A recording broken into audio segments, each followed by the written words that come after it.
Hello and welcome to Factually. I'm Adam Conover. Thank you so much for joining me on the show again. You know, if you are ever 15 years old, or if you've ever gotten way too high, or both, you might have wondered whether free will really exists, right? I mean, if your brain is just meat that controls your body, and that meat is the product of a long chain of physical processes that obey physical laws, well, do you really choose to do anything? I mean, how could you? Look at being a baby. During those first few months of life, which we know have a profound impact on who you become, can you do anything to influence the environment that you're born into? Do we really choose who we become or what we choose to do? Or do both nature and nurture decide for us? Not to mention the influence of the society we're brought up in and the chemicals that are coursing through our bloodstreams. Do we choose to do anything at all?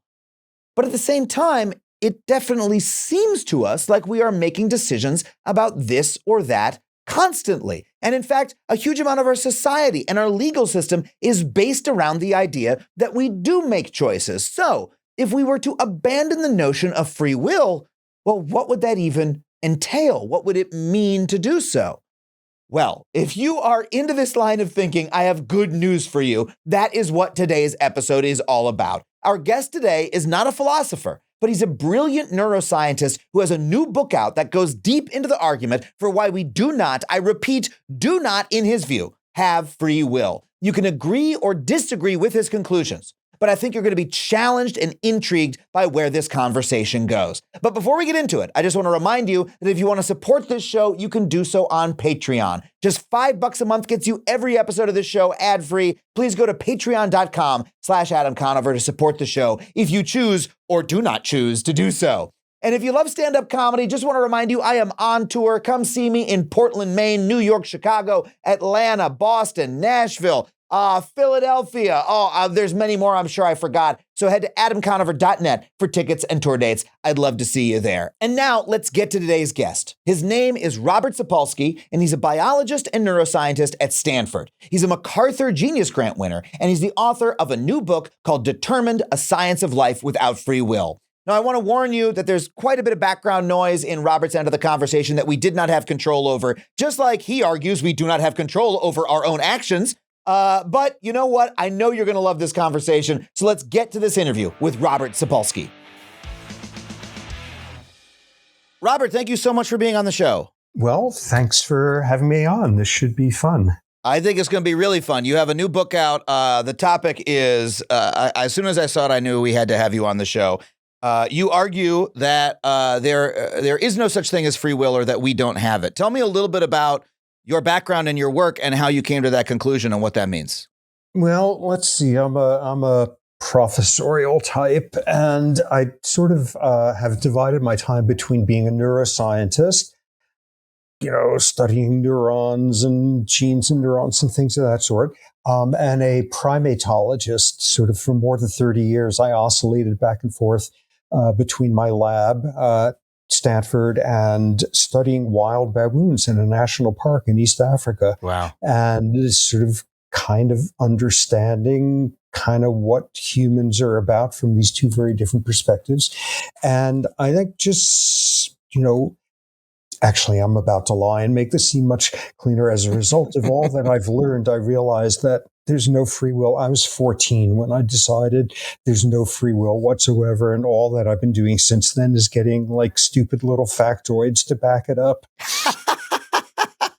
I find that very refreshing, that because I think so many thinkers argue that, hey, I came to my conclusions by, rational argumentation and finding evidence and came to it that way. But so often we have a sort of, orientation towards the world that we don't know why we felt that way. And then we collect evidence to back it up.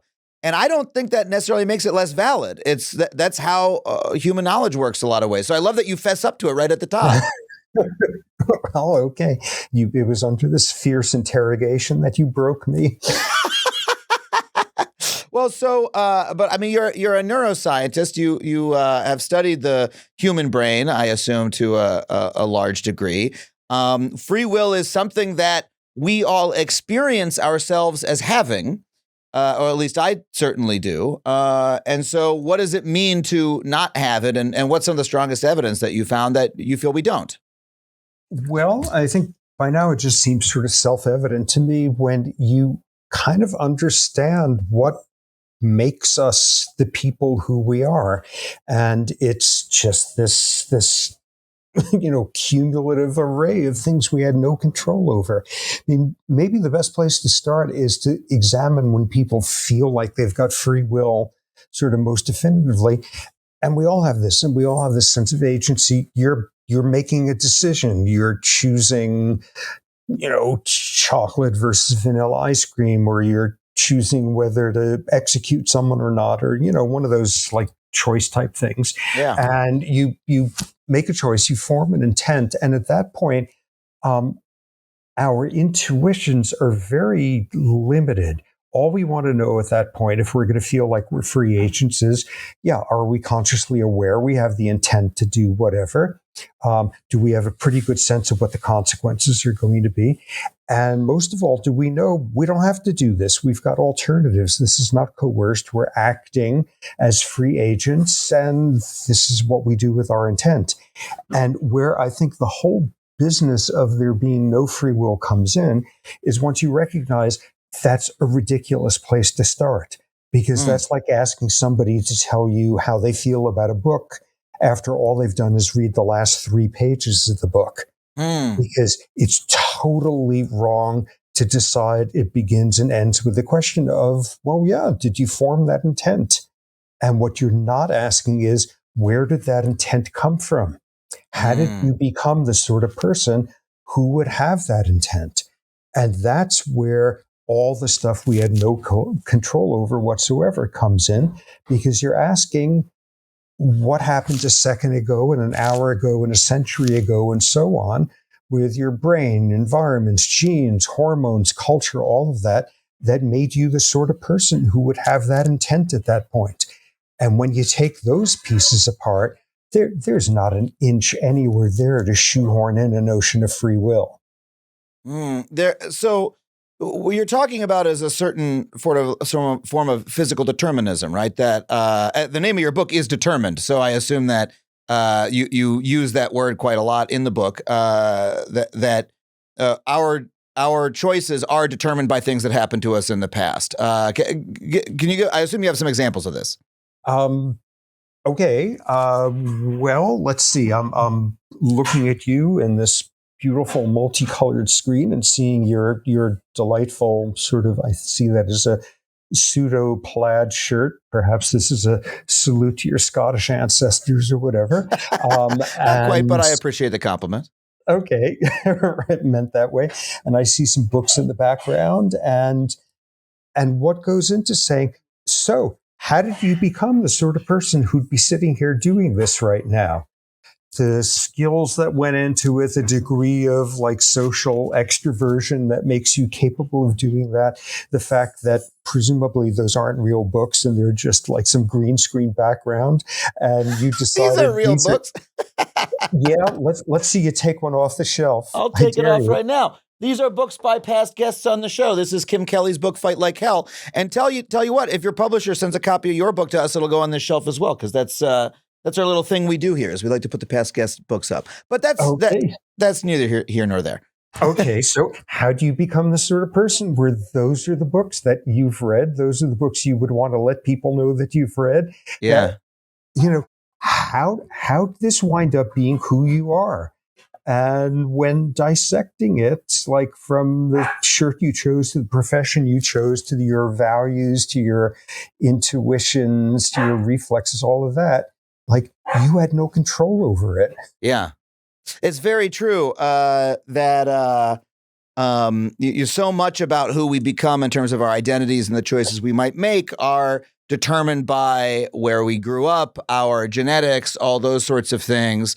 And I think so many of us have had the experience of noticing that a choice we made was simultaneously made by a lot of other people in our same income bracket or same background. Or, when I remember distinctly when I was 26 years old. I was taking improv classes in New York, and I really liked Chuck Taylor's All-Star sneakers. I remember looking around the improv class that I was in and going like, 7 out of 10 people in this class are wearing Chuck Taylors. Like that's not like, oh, I had the idea. Oh, that's a cool shoe, right? There's a combination of marketing and background and the values that we all hold, and the fact that, that improv class was a lot of white kids who had my same sort of background and college education, and I was similar to in a lot of other ways.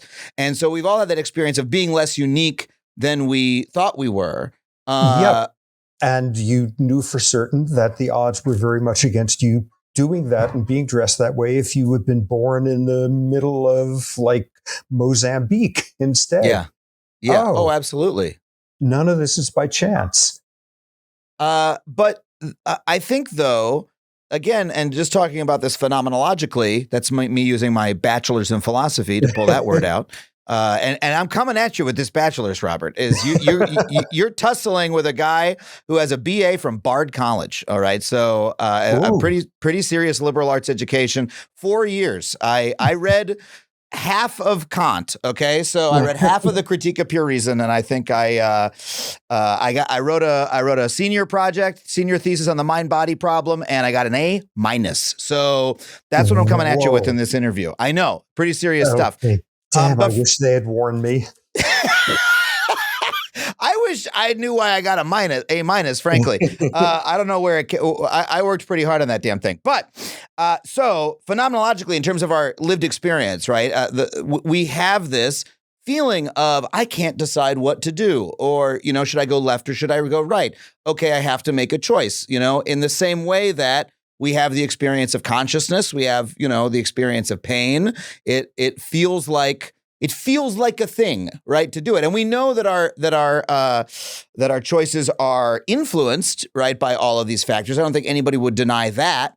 And in fact, our society and our legal system includes some allowance for that. That, hey, if you had a rough upbringing, or if you were, if you did something for a reason that's out of your control, but we still have an intuition that something is happening to make choices that comes from within us. And so, how do you account for that feeling? And I know that you say that that's the end of the long process, but even when it is, well, isn't that feeling evidence that we're making a choice? No, but it's certainly evidence that we feel like we're making a choice and that it's tangible. And in terms of why that should be the case, it also feels reassuring and calming and self-defining. And we kind of crave that. I mean, sort of all sorts of evolutionary biologists have thought about how if you're going to have a species that is smart as we are, the only way you could go about surviving, where we're the species that knows that at some point each of our hearts are going to stop beating. Oh my God, the only way we could have pulled off that sort of smarts is to have also evolved an enormous capacity for self-deception and rationalizing. And, putting your head in the sand, and all you need to do is appreciate a biological disease of people who fail at self-deception, major depression. And you see that doesn't do great things for you. Yeah, we're really good at saying things like, wow, I earned that. I really deserve this corner office. I worked hard.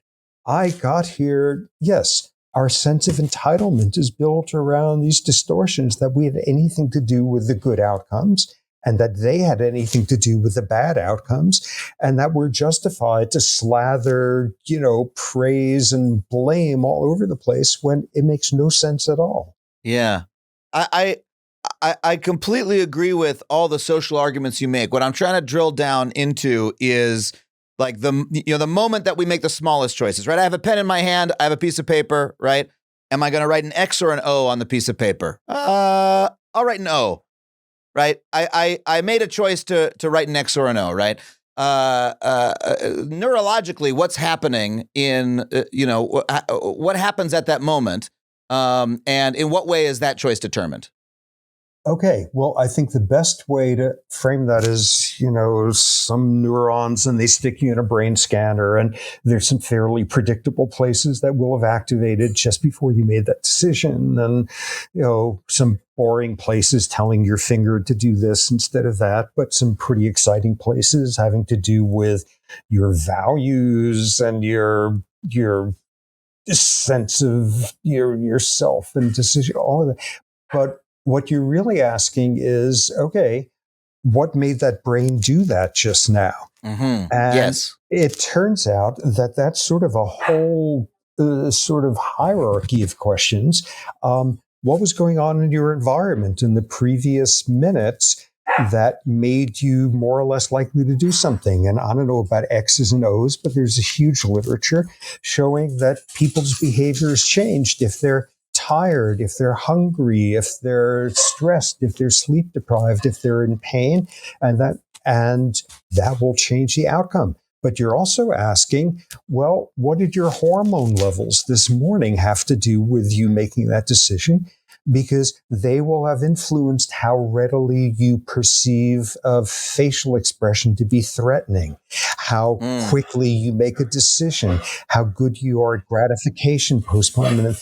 But you're also asking, well, what about the previous months? And if I've gone through trauma, if I have found love, if I have found God, this has changed your brain. And I don't mean in like some abstract, like you will have neurons that are there now that wouldn't have been there if you hadn't have had that experience, and your brain will work differently.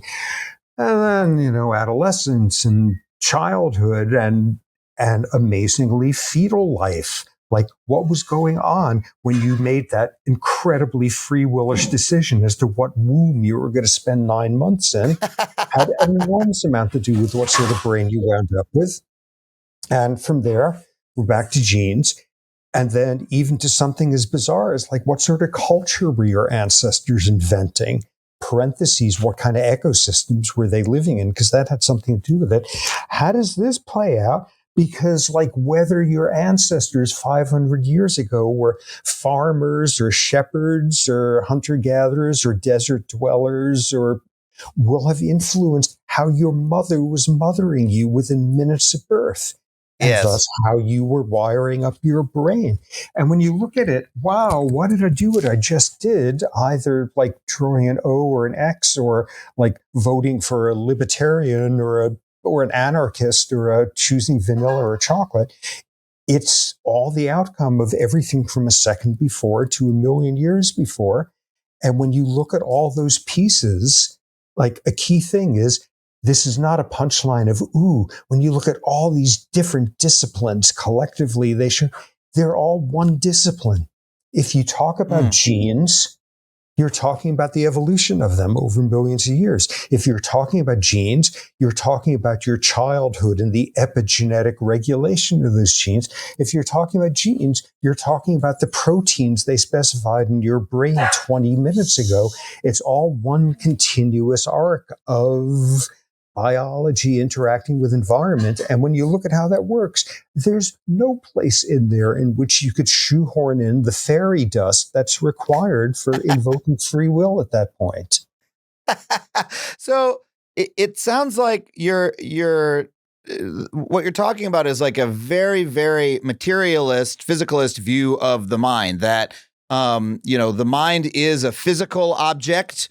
The brain is a physical object, a very complex physical object that is influenced by all of the other physical events that have ever happened in the universe, according to physical laws that have brought it to this moment. And that as a result, it's in some way determined, right? That the actions are determined, that there isn't another sort of stuff that is brain stuff or that is mind stuff that can like interact with it, right? Which is the sort of dualist view. Seems like you're interacting with that. In your argument. Exactly. And when the going gets tough, all of us, including me, when the going gets tough in certain ways, we fall back on this total dichotomous, false dichotomy intuition that, there's all this like brain cell biology yuck going on up there, but there's a you that somehow is separate of that. It's in your brain, but it's not of your brain. And it could sit there and, it could keep track of like news headlines about science and check with your neurons now and then to see what they're saying. But at the end, there's a you that's separate of that, which constitutes a free agent. And there's no you in there that's separate of it. It is, as I said, it's like materialism from start to finish. And every single version of how you could admit, like, there's such a thing as science and molecules and stuff like that, but yet somehow there's still room for free will. Every single version of arguing for that somehow is arguing for a little person in there that's made of stuff that the universe doesn't recognize. Yeah. And that's the dualist view that, like, hold on, there's mind stuff that's a different kind of stuff, and that's my consciousness, and that's my dreams and my thoughts and etc. And that exists in a separate universe, a separate dimension from meat stuff and space and all these sort of physically extended things. And they must interact, right? Because my mind must control my body. And I mean, this is literally what I wrote my dumbass senior thesis about in 2004.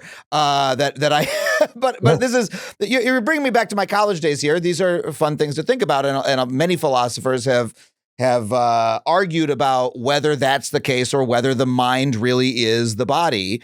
Both of those views have like really big problems with them that are very difficult to resolve. But I am with you that I think the more sensible explanation is that the mind is the brain, is the body, is the physical world. And we have to reckon with that. And one of the things that problematizes is the question of free will.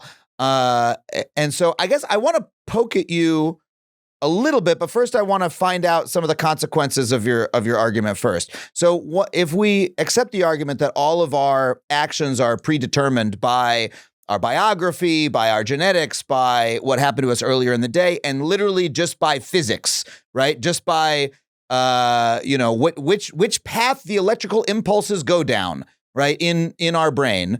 If we really accepted that idea, how would our society change, or how would you think we should just treat each other differently?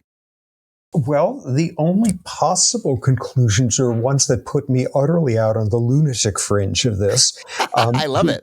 Yeah, I'm very, very extreme with this, but the only place you could take all of this is that blame and punishment make no sense, and praise and reward make no sense, and like stodgy constructs like the criminal justice system or meritocracies make no sense at all, because none of us have earned anything. None of us have done anything that we actually had control over. All we are is more or less the sum of the biology over which we had no control, and its interaction with environment over which we had no control. And if you really take that to its logical extreme, all you could conclude is that, like, none of us deserve any more consideration of our needs. None of us are entitled to anything more than any other person out there because we didn't earn it. There's no person on earth whose needs deserve less consideration than your own, because all of us are nothing more or less than the outcome of this stuff. Yeah, try that one on for size, but that's the only logical thing you can do. And sort of the corollary of that is hating somebody for what they've done makes as little sense as hating a virus because it turns out to be good at screwing up your lungs, or like it makes no sense at all. We are biological machines, and we're weird ones because we could know that we're biological machines. And what that winds up doing is you've got to conclude that, like, we're running a world where we treat some people way better than average for reasons they had nothing to do with, and where we treat other people way worse for reasons. And that not only do we do that, but then we pontificate afterward about how this is a just world and people get what they deserve. And people have earned nothing, and people are entitled to nothing because there's no me in there that's separate of all that deterministic stuff. Folks, today's sponsor is a longtime friend of the show and a service that I love so much, Delete Me. As a Factually listener, you've probably heard about how much I care about privacy, particularly when it comes to my personal information on the internet. And that is why Delete Me has been an invaluable tool to me for many years before they ever started advertising on this show.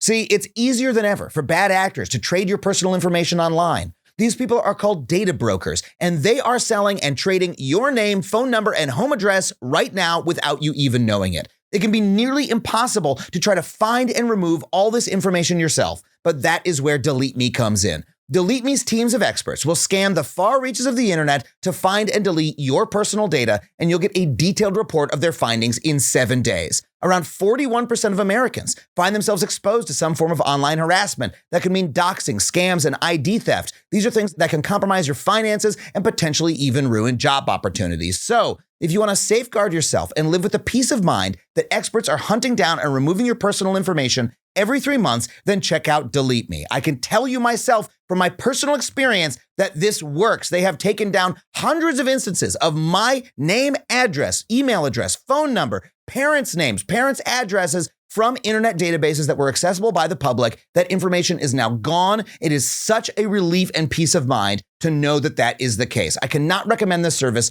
highly enough. So go to joindeleteme.com/Adam and get 20% off for all consumer plans with the code Adam. That's joindeleteme.com/Adam and use the code Adam for 20% off.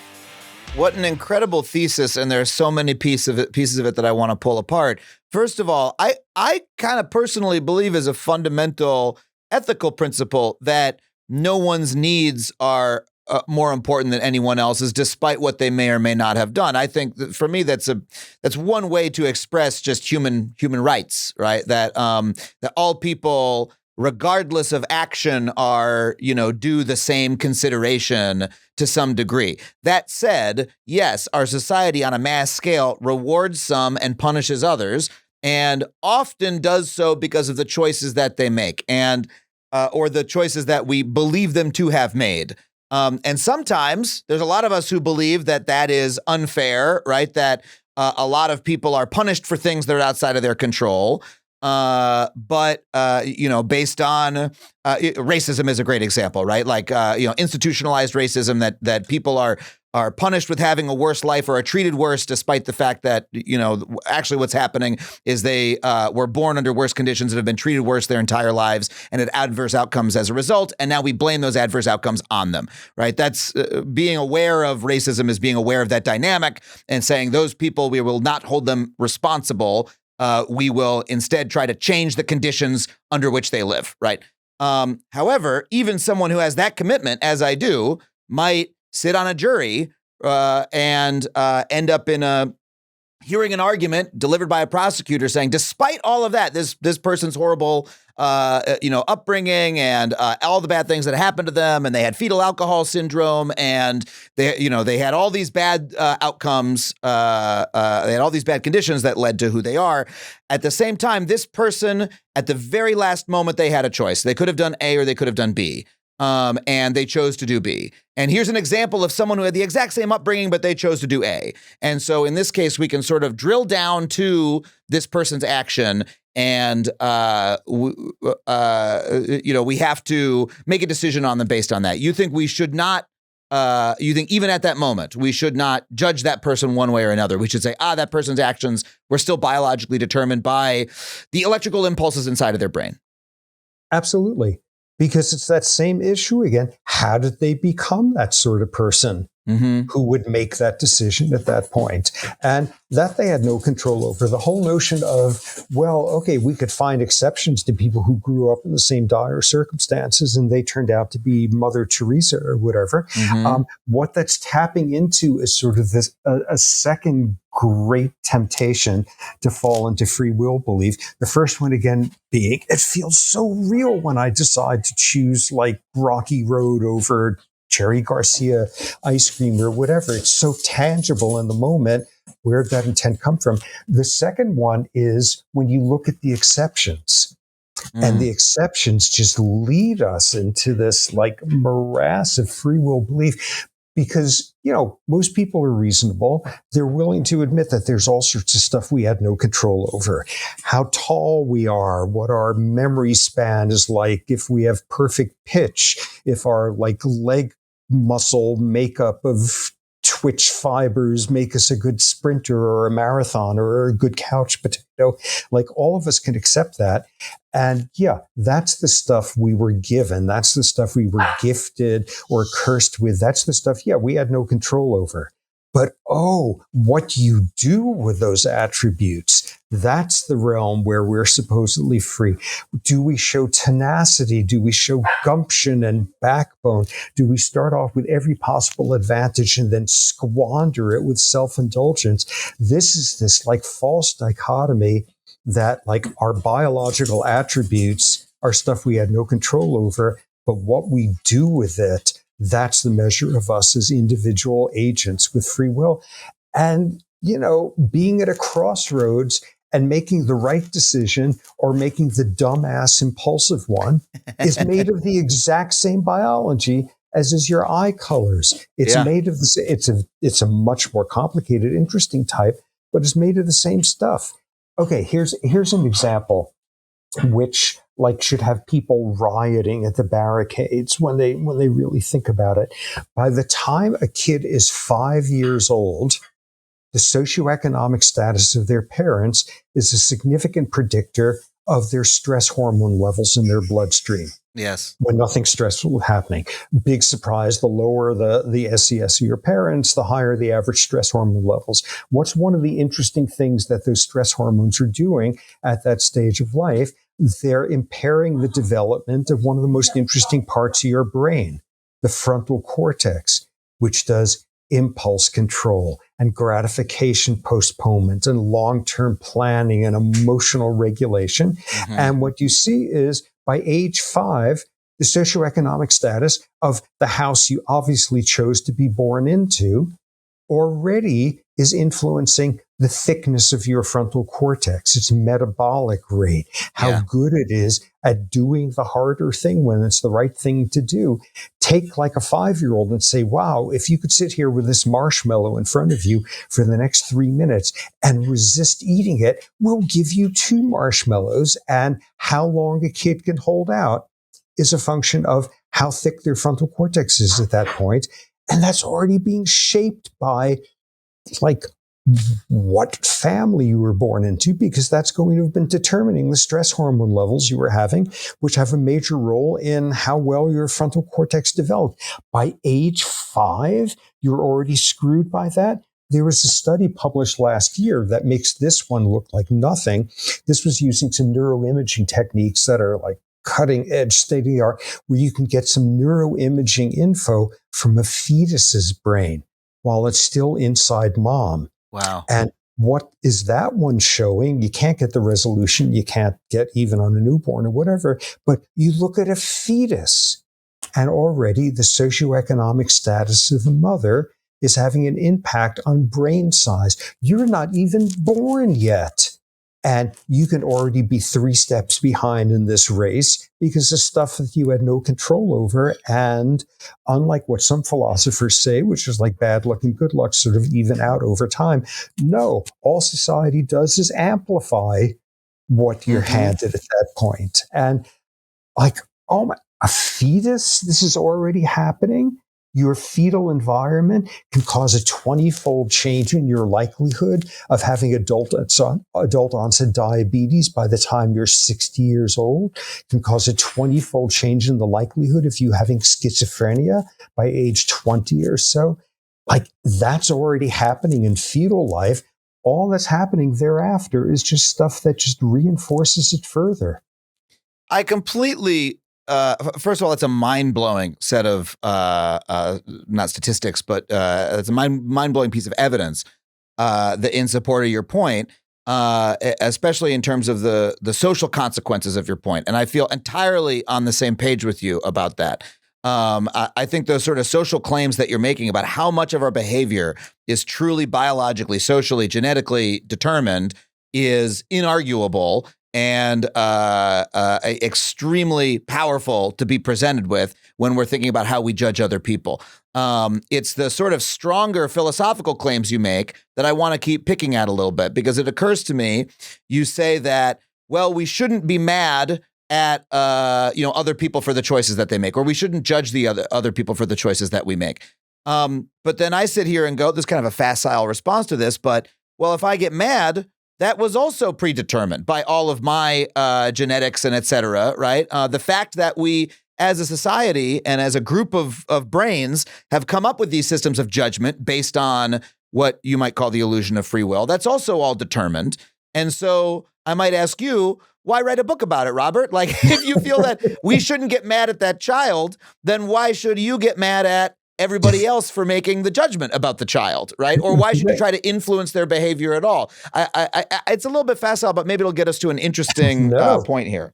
It's not facile in the slightest, because this is like another domain that has to be dealt with, which is this completely erroneous belief that if we don't have free will, it means nothing can change. No change can happen. And that's the most ridiculous thing on earth, because unbelievably dramatic changes in people and societies, for better or worse, blah, blah, all of that.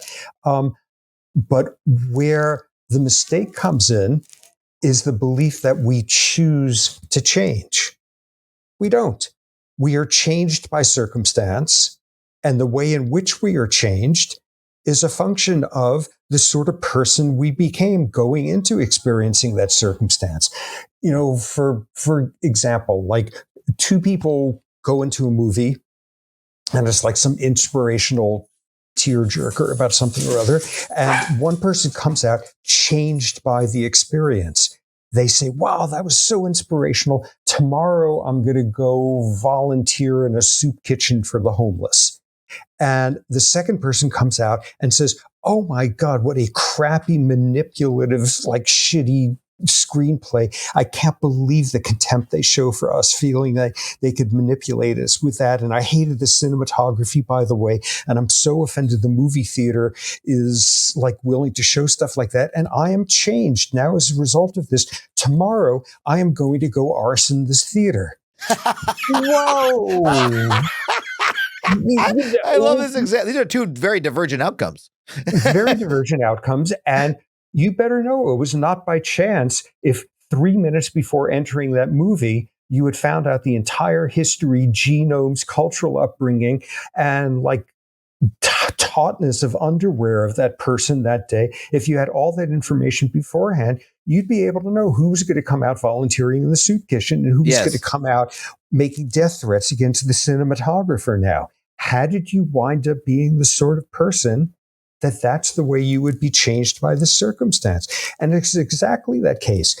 And thus, what's going on here, maybe somebody listening to this who has had an upbringing where they already are reflective, and presumably they are if they're listening to something like this, and they already maybe have the self-confidence that they're willing to say, oh, I was wrong about this. And maybe maybe as a result of this, 4.5 neurons are now working differently in their brain than it was yesterday. And as a result, they have a different attitude towards people. Yeah. And that's maybe what's going on. And maybe your book, someone will read your book and they will be similarly changed. Maybe some judge somewhere will have some change occur to them because they were in a particular receptive state that they did not have control over. Okay, I understand that. And I understand why. I think this is an argument. This is not an argument to never do anything. This is an argument that when you do things, you are not choosing them, or you do not have free will in the sense that we often think. I guess what it comes to is what we're getting close to here is what is your definition of free will? Like the picture that you've drawn so far for us is that we're all biological machines. I really like that metaphor. We're all biological machines that are sort of moving around like animatronic puppets, right? With some kind of programming, and the puppets all interact and they all bounce off of each other and what happens, in the environment, very complex machines. And then what? Inside of us, there's this consciousness that believes itself to be making choices, but it is not, in fact. It's an epiphenomenon, something that is happening that has no causal relationship with the physical things that are bouncing around? Or, I mean, how do you characterize in your worldview, the experience of conscious free will that so many people would say that they have? It's false. It's very simple. It's one that we have a tremendous psychological investment in believing in, because it's pretty damn unnerving to think it isn't there. And like that opens up the possibility of this like deep existential malaise. Oh my God, I'm a machine. What does that mean? And that's like a whole other level of, oh my God, are you just going to let murderers running around free on the streets? Or, oh my God, did I not really deserve my CEO salary kind of thing? Yeah. It's a very, very strong pull, and it's one that we assume gives us a locus of control and is a good. What it mostly is a rationalization for holding people responsible for things they had no control over, or feeling entitled and full of yourself for things you had no control over either. And yeah, this is really quite destructive. I mean, God help me for saying this in terms of like wokeness and stuff. But, arguing that there's no free will is, and here I cringe, is a social justice issue. Because all that we've done for centuries and centuries is learn that, there's realms in which people actually did not have responsibility, and it's not okay to hold them responsible for that. We figured out at some point that like the old lady with no teeth at the edge of the village who no one talks to doesn't actually control the weather. She's not a witch. It doesn't work that way. Yes. And thus, we shouldn't burn her at the stake. It's a better world that we figured out free will has nothing to do with the weather, and we don't burn people at stakes anymore. It's a very good thing that we figured out that like some kids have trouble learning to read because there's something screwy in the microarchitecture of one layer of their cortex, and they reverse looped letters, and they have dyslexia. And not only is it a better world because we now know something about how to teach them how to learn amid this challenge, but we also don't raise them to think of themselves as like lazy and unmotivated in the world. It's a better world that we realized that like flipping letters around is something we have no control over. It's a better world that we've learned something about the genetics of obesity. And these are not cases of people with no self-control who secretly hate themselves and eat themselves into hatred of their body. Yeah, you can have a screwed up gene for a receptor for a satiation hormone in the brain. And in every one of these steps, like not only hasn't the roof caved in that we don't burn people at the stake anymore, oh my God, society will fall apart. It becomes a better world, a more humane world. This is not like a terrifying prospect of people realizing that they're nothing more or less than the outcome of their luck. All it could do is make this be a better place to live, because that's what happens every single time we make one of these baby steps. I really, again, agree with the social consequences of your argument so much, and the sort of ethical argument that you're making, and that I really do believe fundamentally we are always better served if, when thinking about other people's actions, we think about the causes that person had no control over, and we think about how do we alleviate those causes, and how do we care for the person, how do we help the person be better, right? Or in some way, right? How do we thinking about them that way rather than in a punitive way, I think almost always behooves us in society. Now, a lot of people disagree with that. That's just my sort of ethical orientation and my emotional orientation towards other people. But I want to keep drilling down on the definition of free will, because in terms of, look, it's not something that I'm by any means an expert in terms of philosophy, but there are other definitions of free will out there other than, hey, your mind stuff has a causal effect on the physical universe, right? I agree with you. I don't believe that there is some other dimension of mind that can like spookily influence matter. I think that's very hard to understand, but there are folks out there who call themselves compatibilists, right? Who believe that free will is compatible with determinism. And I would imagine the argument would go something like, well, first of all, that free will can mean different things. You know, that for instance, there's a difference. Actually, I have a little quote here that my producer prepared for me that I really like. That failing to save a drowning child because you were tied up is not the same as failing to save a drowning child because you were determined neurologically not to think about them. Right. One is an excuse, the other is a cause for condemnation. Do you see any difference between those cases, or do they seem like equally determined? Is there an equal lack of free will in there for you? Because for some folks, it's, could you have done otherwise, right? Is in terms of physical reality, not in terms of neurology, is a meaningful distinction to some people in terms of free will. And it's one that obviously the legal system pays huge attention to.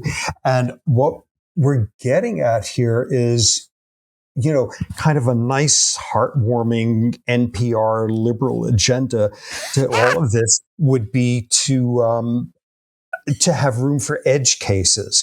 Okay, this person did some horrible crime, but they had a massive car accident shortly before that destroyed their frontal cortex and they couldn't regulate their behavior. And in maybe half the states in this country, and less so in the more Neanderthalish corners, but in about half the states, that could be viewed as a mitigating factor. Oh, they had limited control. There was involutional stuff. There was organic damage, all of that going on. And most reasonable people would say, yeah, that's a special case. Yeah, the person was tied up. That's why they couldn't go and save the kid. And those are cases where we reach that because it's easy to see where the free will was lacking because of that massive car accident. And what we find so much harder is to look at anybody and their actions. And instead of seeing one single massive event that did it, they tied you up, your frontal cortex was destroyed. Instead, there's 100 gazillion tiny little silk threads that made you who you are. Yeah. And it is so much harder to imagine that all of those collectively have the same force as tying up somebody with rope or destroying their frontal cortex in a car accident. It's just a much, much harder intellectual task because it's very hard to make sense of distributed causality. Who's responsible for this is so much easier to answer than what are all the different things that are responsible for this. And courts themselves have been wrestling with issues of statistical guilt forever. This is the ultimate one because it's a gazillion different things that contribute to something that as formative as someone tying you up with rope. And a lot of them we haven't even learned how they work yet. And most of them we're not aware of. And, it's much harder. Okay, so here's the definition of free will that I would give, given Please. that. And this is one that offends the hell out of compatibilists. In fact, last week I had a debate with this philosopher, Daniel Dennett. Oh, I read him in college 20 years ago, and I always enjoyed him very much. So I was going to bring him up later. So that's very fascinating to me. I would love to hear about this. Okay, he's like the most visible, witty, influential, well-published, best-selling compatibilist philosopher out there. And in the course of this debate, this was for some BBC thing that I was terrified about, but I got out of it alive because he can be an intimidating guy. And I sort of, in effect, ran this definition of free will by him. And he used the words daft and deplorable. And here was the definition. And what some other compatibilist philosophers have instead done is frame it as a dirty trick and a gut punch and a low blow and setting the bar too high, which is show me a behavior that has just occurred and show me the brain produced that behavior completely independent of that brain's hormonal history and sensory history and genetic history and childhood history and every single thing else. Show me that brain operated independent of its history. Yeah. And if you could show me that, you've just demonstrated free will.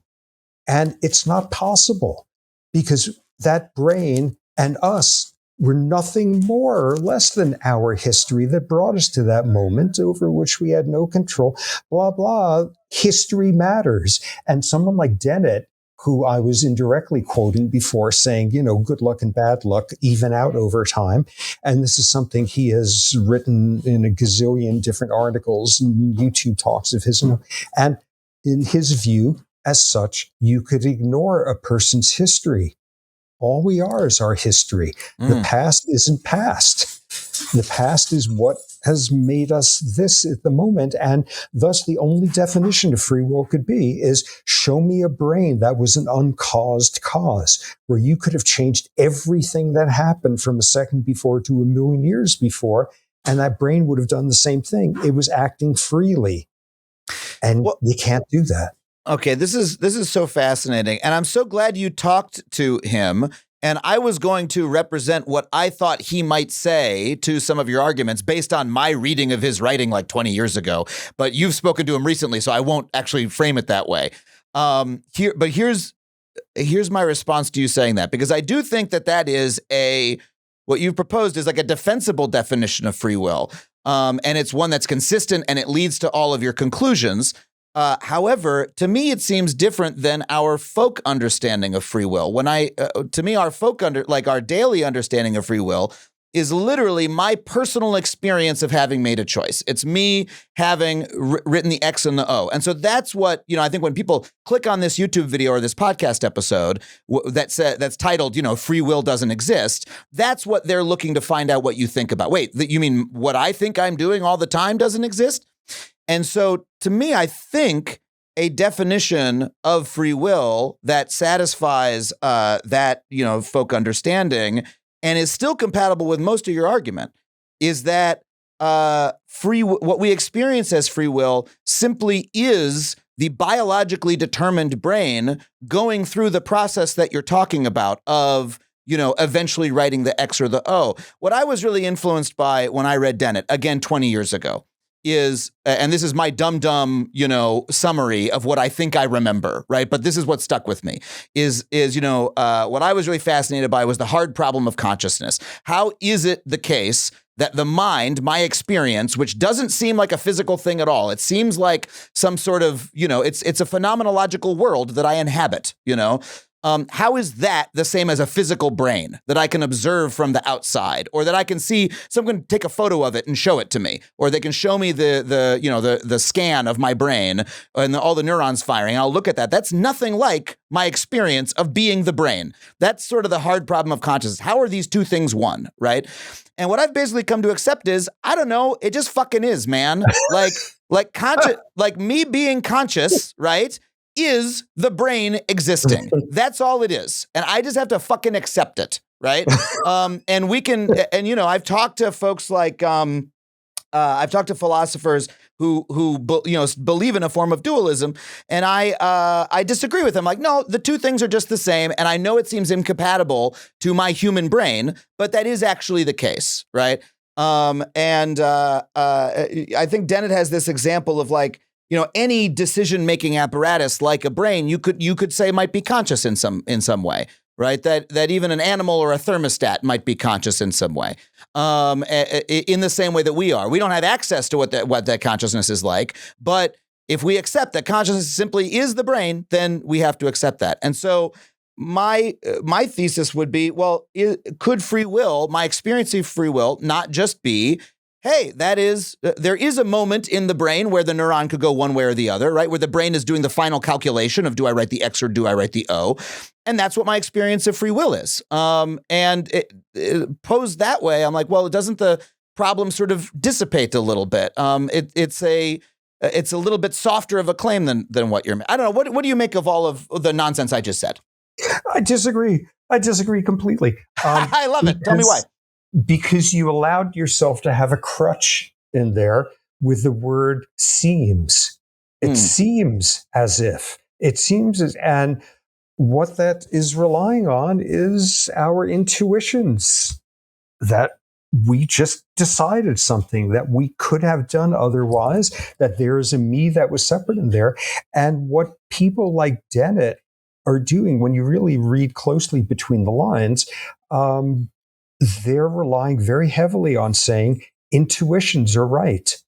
And intuitions are pretty regularly not right at all. I challenged him with this one, which is, if he and I were sitting there 5 centuries ago and we were both the same reflective people with a respect for thought and critical thinking and all of that, and we were sitting there, the odds were pretty good. Both of us would think it was intuitively obvious that some people are simply meant to be slaves, that they're incapable of taking care of themselves. It's in fact kind of a good deed to take them into slavery because you're going to feed them and all of that. And that would have just seemed intuitively obvious. And it doesn't seem intuitively obvious anymore. Intuition is a moving target. And what seems intuitively obvious to us right now is very different from a century. Whoa, it was intuitively obvious that it's okay to have 5-year-olds work to death in textile factories in the Industrial Revolution. It was intuitively obvious to us about 50 years ago that schizophrenia is caused by mothers with all sorts of Freudian bile who secretly hated their child. All of these things were intuitively obvious. And then we learned, oh, that particular intuition turns out to be completely misplaced. Intuition is a very, very poor litmus test for deciding how to go about doing the world, because we could now reflect on how disastrous some things that seemed intuitively obvious back when were. And at one point, it was a declarative cognitive challenge to think through that maybe some people aren't meant to be slaves. And thanks to that sort of pioneering declarative process, it's now intuitively obvious to us that, like, oh, slavery is not a good thing. Oh, burning people at the stake is not a good thing. Like, pioneering declarative deconstructing of that stuff made it possible for us in our place and time now to say, oh, well, it's intuitively obvious that the sun doesn't rotate around the earth. And yeah, here we are. And instead, what we're running on now are the intuitions that we haven't dissected yet. Well, I do want to acknowledge, I think it's too often, we believe too often that at, times where slavery was far more institutionalized than it was today, there were folks at the time who understood that not everybody should be slaves, and that there were a lot of folks who understood that and did it anyway, and then, used a back justification. It's one of those odd things where we think of ourselves as being smarter now, whereas actually we were smart then, we just weren't necessarily doing the right thing.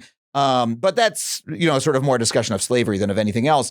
What I mean, though, is, I agree with you about all of the social consequences of this, but when I'm talking about the seeming, that's the part that I'm trying to explain. It's not that I have an intuition about the seeming and the seeming must be true. I'm saying I have, phenomenologically something that must be explained, which is my experience, right, of making the choice. And when we're talking about what is the definition of free will, can't my experience of free will be compatible with the determinism? Because what I am experiencing is the determined nature of reality, right? I don't think that.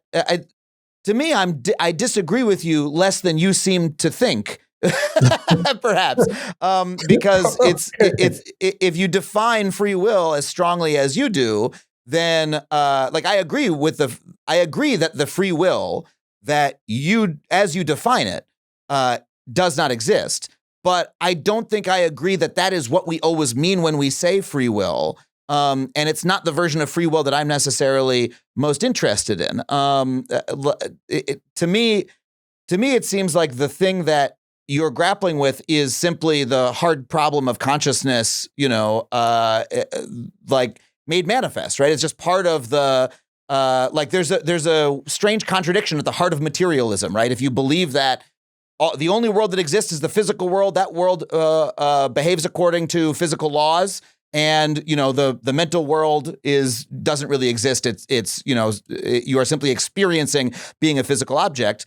Then that's what free will is. But it doesn't mean it doesn't exist. It means that when I say I have free will, that's what I'm talking about. I'm talking about my brain as a biological computer that is subject to all these stimuli.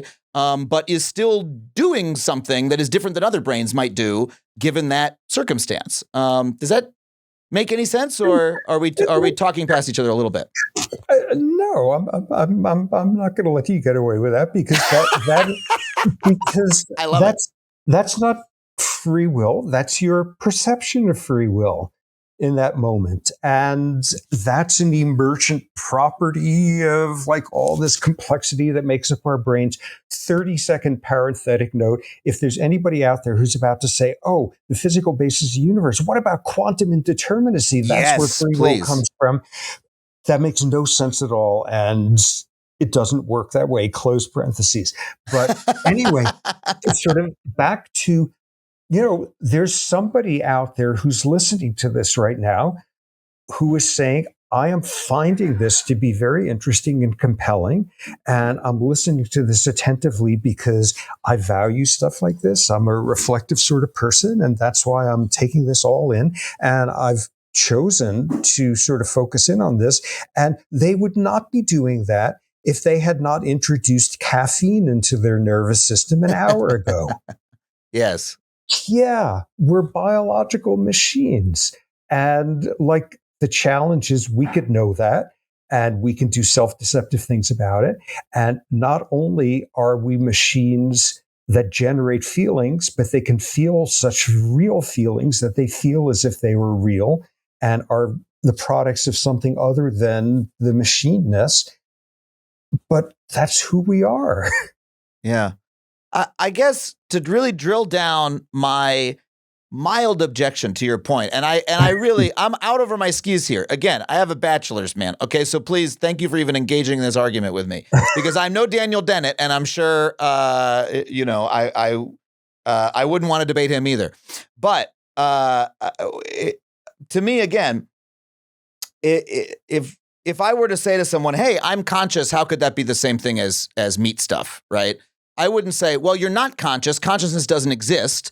I would say, it's the same thing. You're talking about the same thing. And that's like the strange philosophical mystery at the heart of materialism that we all have to reckon with. And so why does that same answer not work for you in terms of talking about free will? If I rather than say it doesn't exist, no, the feeling that you have of free will is actually biological determinism happening. Right. And I can follow along with you about all of your conclusions about how we should give grace and be less judgmental towards other people and reorient our criminal justice system in order to account for some of these ideas as best we can. I agree with you about all those conclusions. It's just a matter of saying to the individual person, rather than it doesn't exist, free will as you experience it simply is your brain going through all of the processes that you're talking about and adding up all of those previous things, because that helps me solve, all of the, or it helps me come to some conclusion about these hard philosophical problems in a way that's a little bit more satisfying to me personally. Yeah. And it's satisfying because it helps you solve hard problems. It doesn't necessarily give you a correct solution, but it's a comforting one. It's a comforting one for those of us who are trying to figure out, should I feel entitled or not by the fact that I'm like articulate and like got enough protein in my diet when I was a kid and all of that, and thus kind of have it together and can function pretty well by society standards and have a job and all this. Yeah, there's a pretty strong comfort that comes at that point from deciding that there was an agency that was independent of all of this stuff. And it's actually like orthogonal to, perpendicular to the question of consciousness, which panics me. Every decade, I force myself to read a review of the neuroscientists who are trying to explain consciousness. And I come away so relieved because the conclusion is they really haven't made any progress in the last 10 years. And I don't understand what they're arguing, that like I haven't missed the boat here. It is the problem, not only philosophically, but neurobiologically as well. But you can prove that you have no free will when you consciously say, I am not going to have like chocolate ice cream right now because I'm very conscious that it's only 5 months till bathing suit season or whatever. Yeah, that was one read through with consciousness. Or it could be one that has nothing to do with consciousness. It's because the genetics of my taste receptors in my tongue make chocolate ice cream taste like, rancid rotten eggs or something. And, in one case, you made a choice that was mediated by conscious awareness. And in another case, not at all, but it doesn't matter in either case whether it was a conscious one or not. Where did you get the consciousness and the values to care about that is 5 months from bathing suit season or some such thing? In either case, it's still a you that became you as a result of all of this prior stuff. And the alternative is for people like us, absolutely comforting, because things have worked out pretty well for us. Like, we've got all our teeth. We weren't done in by warlords who burned down our village when we were little. We had an acceptable level of toxins in our drinking water. Our parents did nice things, and it turned out okay for us. And thus, we have the most to lose out of a worldview that there's no free will. If we're panicked by that, it means we're one of the lucky ones. For most people, that's fabulous news. It's so funny because you every time I put this to you, you sort of go to a social argument that I again agree with and emotionally and want to be drawn towards, and then I go back to I'm trying to make a fine philosophical distinction, and I realize maybe that distinction doesn't matter to you as much as I think it should. And that makes me wonder, maybe I'm wrong. I find it very provocative talking to you. I hope Daniel Dennett did as well. I'm a little bit curious that, I got the sense that your book has made a lot of philosophers very mad, or at least very consternated. And a lot of sputtering and blah, blah, blah, blah, blah, blah, blah, blah. And, maybe a little bit of gatekeeping or fence erecting, like, he hasn't read all of our books, so how dare he? And I'm just a little bit curious, coming from, you mentioned neuroscientists have not made a lot of progress on consciousness. Neither have philosophers, right? Consciousness continues to be like one of the stickiest wickets of philosophy generally. And to me, again, my conclusion is just that, hey, it's a mystery. Like our puny human minds cannot grapple with it in the way that we want it to. But these things are the same thing, right? But I always find it fascinating to see neuroscientists and philosophers interacting on topics like these. And so I'm curious, maybe to round us out here, what has your experience been interacting with the philosophical discourse on this topic from your own background? What do you think that philosophy misses or fails to acknowledge in these conversations? Okay, this is going to sound like a total jerk. Please. But, okay, just to be snarky and all, what they fail to acknowledge is philosophy really doesn't have a whole lot to say about this. If it decides it could be completely free from understanding us as biological organisms. Oh my God, hegemony. This guy has just said the problem is philosophers think philosophy is worth paying attention to. No, there's some, there's actually been surveys. 90% of philosophers view themselves as free will compatibilists.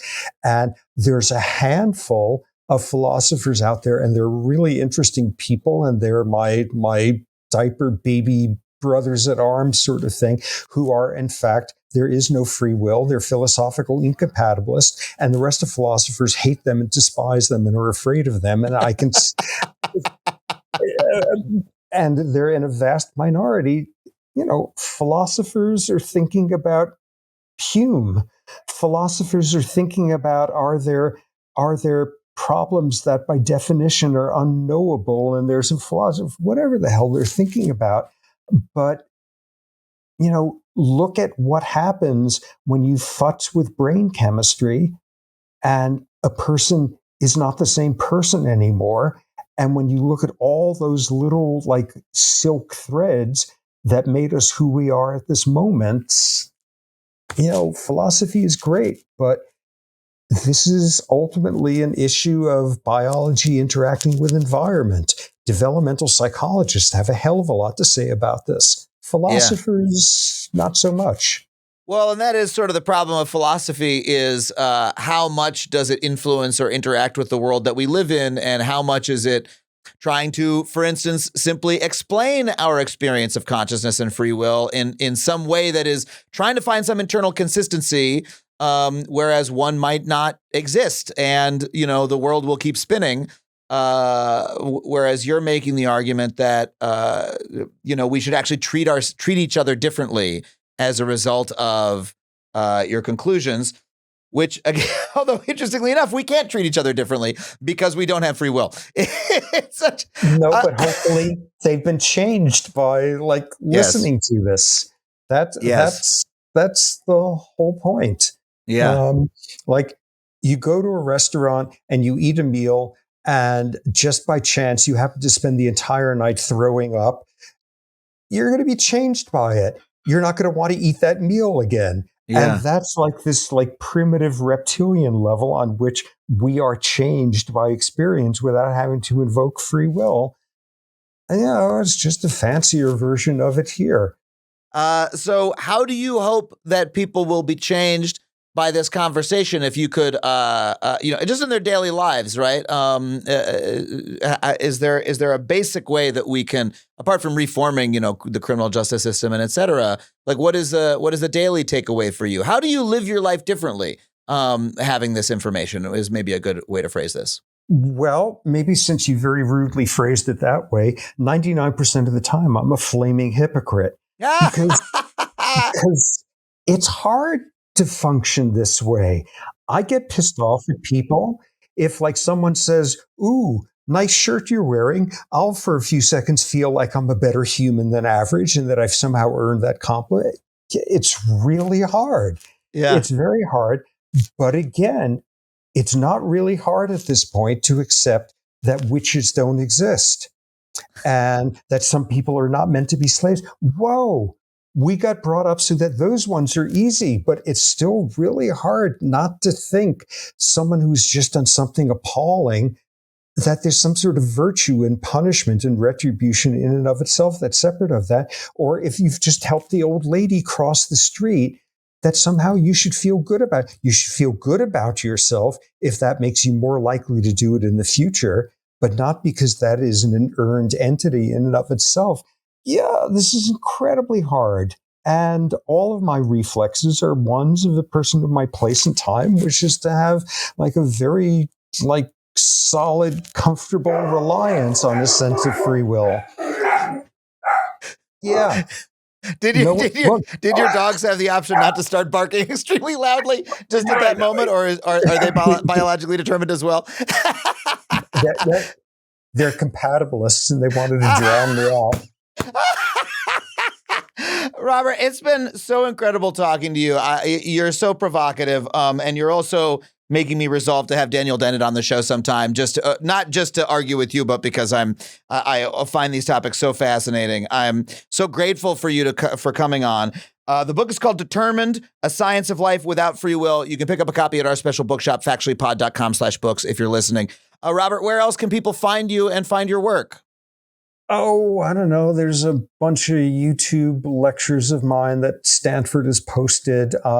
I've had no social media presence whatsoever, but my young adult kids, who are horrified by that, apparently have made something for me where I now have a site or something, and that is the extent of my knowledge of it. But, at your neighborhood grocer, the book is available, that kind of thing. Go pick it up at your neighborhood grocer and go look for the website that Robert's kids made. Robert, thank you so much for coming on. I really had a blast talking to you. Good. Likewise. Thanks for having me on. Even though neither of us could have done otherwise. Exactly.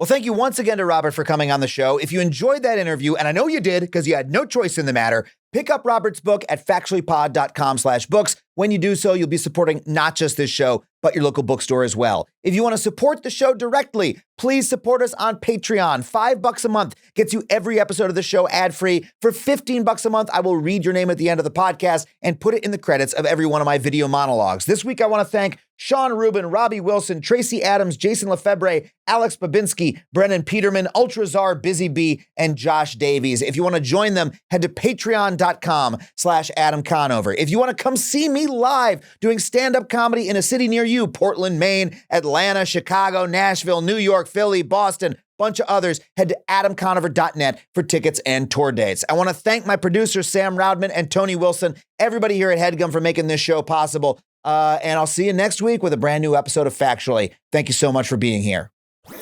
That was a HeadGum podcast.